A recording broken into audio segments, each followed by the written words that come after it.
താങ്കളോട്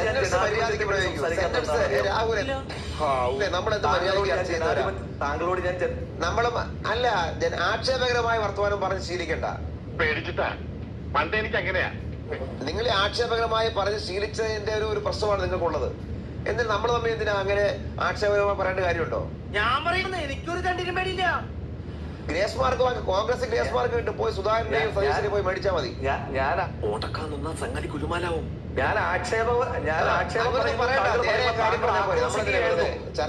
ജനാധിപത്യത്തെ പറ്റി സംസാരിക്കാത്തത്. താങ്കളോട് ജനാധിപത്യത്തെ പറ്റി സംസാരിക്കാത്തത് നല്ലത്. താങ്കൾ സംസാരിച്ചോ, ഞാൻ കേട്ടിരിക്കാം. താങ്കൾ സംസാരിച്ചോ, ഞാൻ കേട്ടിരിക്കാം.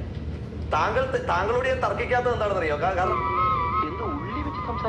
താങ്കളോട് ജനാധിപത്യത്തെ പറ്റി തെരുവിലൂടെ കയ്യും വെട്ടും നട്ടല് വെട്ടി കൊടി കെട്ടും. അത് പിന്നെ താങ്കളാണ് ആദ്യം ഇടപെട്ടത്. പൊതുമരാമത്ത് മന്ത്രിയെ വിമർശിക്കാൻ പ്രതിപക്ഷത്തിന് അവകാശമുണ്ടല്ലോ. വിമർശിക്കുമ്പോഴേക്കും താങ്കളാണ് ഇടപെട്ടത്. നിന്റെ വേഷം കെട്ടൊന്നും എന്റെ അടുത്ത് വേണ്ട. താങ്കളുടെ അവസരത്തിൽ ആരും ഇടപെട്ടിട്ടില്ല.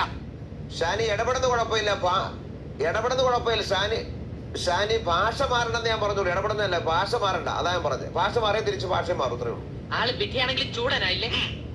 ഞാൻ ഉപയോഗിച്ച ഒരു അൺപാർലമെന്ററി വാക്ക് ഒരു ചർച്ചയിൽ ഇപ്പൊ താങ്കൾ മുദ്രാവാക്യം വിളിച്ചതുപോലെയുള്ള ജനാധിപത്യ വിരുദ്ധമായിട്ടുള്ള ഒരു വാക്ക്, അല്ലെങ്കിൽ അത്തരത്തിൽ അൺപാർലമെന്ററി ആയിട്ടുള്ള ഒരു വാക്ക് ഞാൻ പറഞ്ഞുവെന്ന് ഷാനിയോ താങ്കളോ വസ്തുതാപരമായി ചൂണ്ടിക്കാണിച്ച് അത് പിൻവലിച്ച് നിർവ്യാജം ഞാൻ ഖേദവും രേഖപ്പെടുത്താം.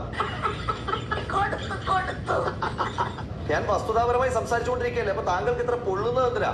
ഞാനൊന്ന് പറഞ്ഞു പൂർത്തീകരിക്കട്ടെ. ഞാൻ പറഞ്ഞുകൊണ്ടിരിക്കുകയല്ലേ. ഒരാവേശത്തിലെടുത്ത് ചാടി വേണ്ടായിരുന്നു അല്ലേ?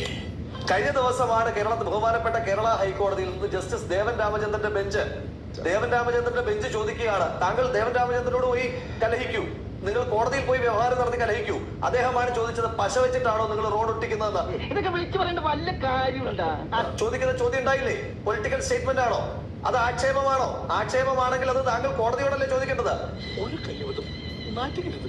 കോടതി പറഞ്ഞൊരു വാചകം ഞാൻ പറയുമ്പോ താങ്കൾക്ക് ഇത്രയേറെ അതിനകത്ത് പൊള്ളണം എന്നുണ്ടെങ്കിൽ എനിക്കതിനെ പറ്റി എന്തെങ്കിലും പറയണ്ടോ? പിന്നെ ശരിയാണ് സാർ, അദ്ദേഹത്തിന് അത് നിഷേധിക്കാനാവില്ല. പിന്നെ ഷാനി, ഇതിനകത്ത് ഈ വകുപ്പും മുഹമ്മദ് റിയാസും തമ്മിലുള്ള ബന്ധമില്ലായ്മയുടെ ഒരു ഉദാഹരണം ഞാൻ പറയാം. ഇപ്പൊ ശംഖുമുഖം റോഡ്, ഇപ്പൊ ആക്സലറേറ്റ് PWD എന്ന് പറഞ്ഞിട്ട് PWD ഇപ്പൊ മുഹമ്മദ് റിയാസിന്റെ ആരംഭശൂരത പദ്ധതികളുടെ മറ്റൊരു സാധനമായിരുന്നു ആക്സലറേറ്റ് PWD. വലിയ പ്രചാരം കൊടുത്തൊരു സംഭവമായിരുന്നു. അതായത് ഞാനൊരു സത്യം പറഞ്ഞ് വിശ്വസിക്കും. കേരളത്തിനകത്തെ ഏറ്റവും പ്രധാനപ്പെട്ട എയർപോർട്ടുകളിൽ ഒന്നായ തിരുവനന്തപുരം ഡൊമസ്റ്റിക് ടെർമിനലിലേക്കുള്ള റോഡാണ് ശംഖുമുഖം റോഡ്. ആ ശംഖുമുഖം റോഡിന്റെ നിർമ്മാണ പ്രവർത്തനവുമായിട്ട് ബന്ധപ്പെട്ട് മുഹമ്മദ് റിയാസ് ഡയറക്റ്റ് ആയിട്ട് ഇൻവോൾവ് ചെയ്യുന്നു എന്ന് പറഞ്ഞിട്ട് PR എക്സസൈസ് ചെയ്തിട്ടുണ്ട്. എല്ലാ മാധ്യമങ്ങളിലും വാർത്തയുമായിട്ടുണ്ട്. അതിനുശേഷം 2 മാസം കൊണ്ട് ആ റോഡ് തകർന്ന സാഹചര്യം ഉണ്ടായപ്പോൾ നിയമസഭയിൽ M. വിൻസെന്റ് എന്ന് പറയുന്ന തിരുവനന്തപുരത്തു നിന്നുള്ള നിയമസഭാ സാമാജികരുടെ ചോദ്യമായി ചോദിച്ചു, ഇതിനെപ്പറ്റി താങ്കൾ ശ്രദ്ധയിൽപ്പെട്ടിട്ടുണ്ടോ എന്ന് ചോദിച്ചപ്പോൾ അദ്ദേഹം ഓർമ്മ പോലും ഇല്ലാതെ പറയും അത് പഴയ കാര്യമാണെന്ന്. പഴയ കാര്യമാണോ? മുഹമ്മദ് റിയാസ് മന്ത്രിയായിരിക്കുന്ന കാലഘട്ടത്തിലുള്ളതല്ലേ. ഇനി ജസ്റ്റിസ് ദേവൻ രാമചന്ദ്രന്റെ കാര്യം പറഞ്ഞപ്പോഴത്തേക്കും ഒരു ഉദാഹരണം കൂടെ പറയാം.